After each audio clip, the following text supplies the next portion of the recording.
కొట్టానంటే పళ్ళు రాలుతాయి, జాగ్రత్త. దాన్ని వెనకేసుకొస్తూ నా మీద కేసు అంటావేంట్రా రాస్కెల్? పర్సనల్ లాయర్ అయితే ఫ్యామిలీ విషయాలు తలదూరుస్తావేంట్రా నువ్వు? మర్యాదగా మాట్లాడండి, లేకపోతే ఏం చేస్తావురా? ఏం చేస్తావు? ఏం చేస్తావు?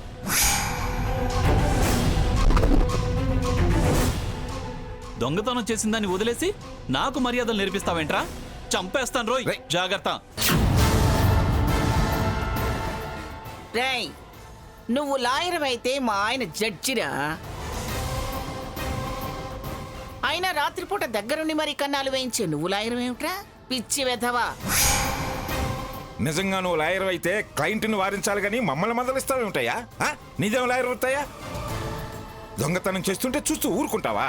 మ్యాటర్ని డైవర్ట్ చేయాలని చూడకండి. ఆవిడ మీద చేయి చేసుకున్న విషయం అంత తేలిగ్గా పోనివ్వను. అందరినీ కోర్టుకి ఈడుస్తాను. పోరా పిచ్చి సన్నాసి, అది 420 అని ఎప్పుడో ప్రూవ్ అయింది.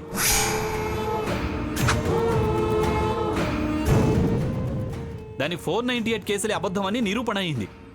ఇక నువ్వు మమ్మల్ని చేసేదేంట్రా? ఎదురుగా నిలబడి అధికంగా మాట్లాడితే చీల్చి పారేస్తా. పోండ్రా ముందు అవతలకి. చాలా తక్కువ అంచనా వేసి తప్పు చేస్తున్నారు. తప్పు గిప్పు అన్నావంటే చెప్పు తెగుతుంది. ఎవర్రా మమ్మల్ని తప్పని వేలెత్తి చూపించడానికి? ఎవరు నువ్వు? ఛీ! అలాంటి పాపత్మురాలు వెనకేసుకొస్తున్నావంటే నువ్వెంత చెడిపోయిన వాడివో అర్థమవుతుంది. అర్ధరాత్రి పూట దాంతో నీకేం పనిరా? ఎంత లాయర్ అయితే మాత్రం ఇలా వేళ పడా లేకుండా ఏమిటా తిరగడం? అది మీకు అనవసరం.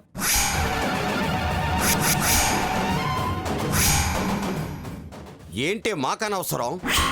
ఆ సంగతి మాకు తెలిసే మేము నీ తెరువుకి రాలేదు. నువ్వే ఈ టైంలో మా ఇంట్లో చొరబడ్డావు. దొంగతనం చేసి దొరికిపోయి తలంచుకుపోక ఇంకా ఎదురు తిరిగి మాట్లాడతావా? ఈ తలక మాసినోడు నీకు ఒత్తాసు పలకడం ఏమిటే? వెళ్ళవయ్యా, వెళ్ళి మా అల్లుడి మీద ఏదో కేసు పెడతానంటున్నావుగా, పెట్టు. ఇదేమిటో, దీని బుద్ధి ఏమిటో, ఇది చేసిన దుర్మార్గం ఏమిటో, అది ఎంతటి పాపాత్మురాలో కన్నవాళ్ళం మేమే చెబుతాం సాక్ష్యం. దానికే కాదు, దాని తరఫున వాదించే నీకు కూడా శిక్ష పడేలా చేస్తాం. ఏంట్రా ఇంకా చూపు? ఇంకా నిలబడ్డావేంట్రా? బయలుదేరతా. బదులుకు బదులు తీర్చుకుంటా. నిన్ను ఏ ఏ కేసుల్లో ఇరికించాలో ఇరికించి ఇంతకు 10 రెట్లు నీకు అప్పచెప్తా.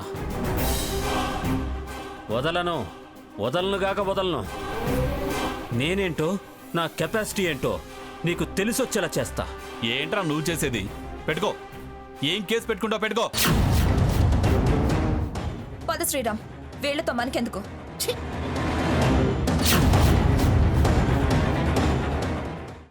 ఈ అమ్మాయి ఎవరో కాని చాలా సాంప్రదాయబద్ధంగా ఉంది. కట్టు బొట్టు చూడముచ్చటగా ఉంది. 16 అణాల తెలుగింటి ఆడపడుచంటే ఇలా ఉండాలి.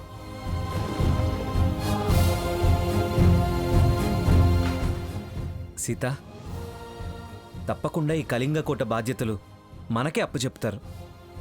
నాకు ఆ నమ్మకం ఉంది సీత.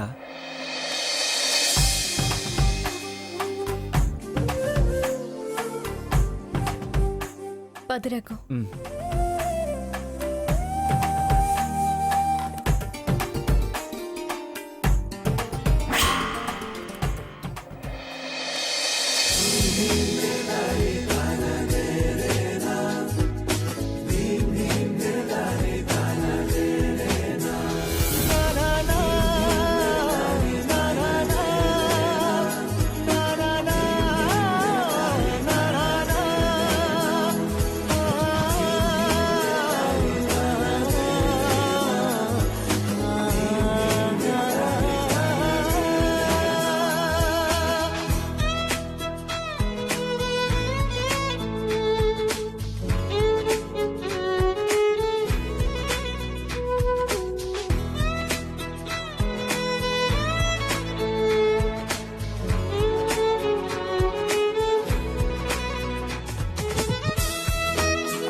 ఈ ఫామ్ ఫిల్అప్ చేసి ఇవ్వండి మేడం.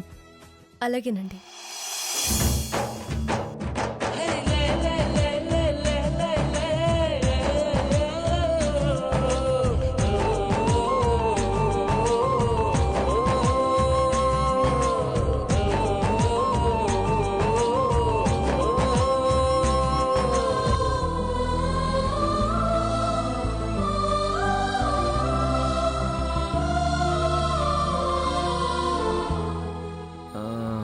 సీత, ఫామ్ ఫిలప్ చేశాక Aadhaar card, residence proof attach చేయాలని ఉంది. అలాగా? నువ్వు ఫామ్ ఫిలప్ చేస్తుండు, నేను వెళ్ళి తీసుకొస్తాను. వాటి కోసం నువ్వు మళ్ళీ అక్కడి దాకా వెళ్ళడం ఎందుకు రఘు? సాకేత్కి ఫోన్ చేసి చెప్పు, తనే తీసుకొస్తాడు. కరెక్టే కదా. ఉండు, ఫోన్ చేస్తాను, నువ్వు ఫామ్ ఫిలప్ చేస్తుండు. చెయ్యి.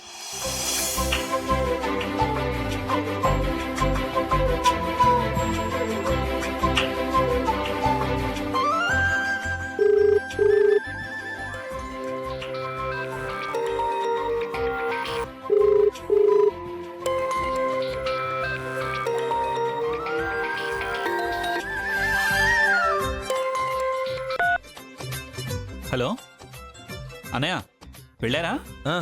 ఇప్పుడే ఫామ్ తీసుకున్నావు. నువ్వెక్కడున్నావు? ఇప్పుడే బయటకు వచ్చాను అన్నయ్య నేను. ఓ, బయటకు వచ్చావా? ఏంటి, ఏదైనా పనుందా? అవునరా.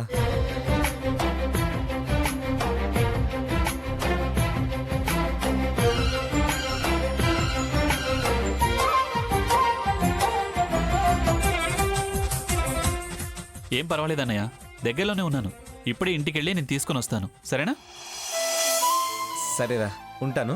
Okay, bye.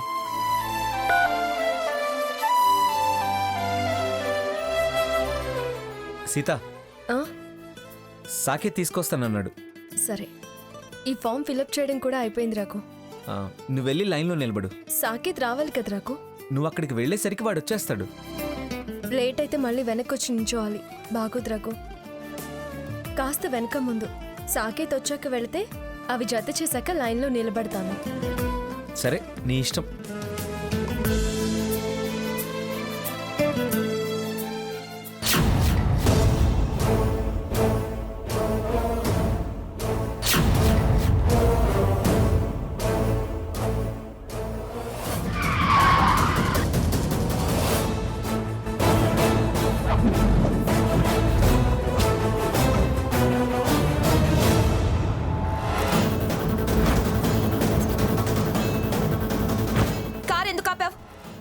మేమెవరనుకుంటున్నావు?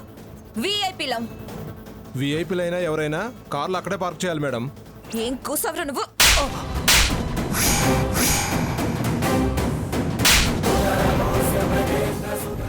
స్వర్ణ, స్వర్ణ, స్వర్ణ, ఎందుకు అతన్ని కొట్టావు? వాళ్ళ డ్యూటీ ప్రకారం వాళ్ళు చెప్పారు.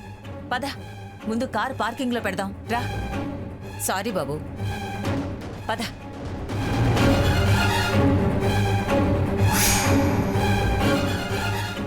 మినిమం కామన్ సెన్స్ కూడా లేనట్టుంది ఈ అమ్మాయికి.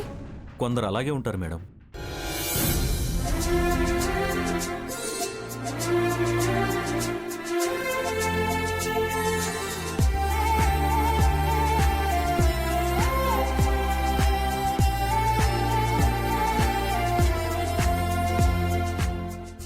అన్నయ్య, ఇవిగో.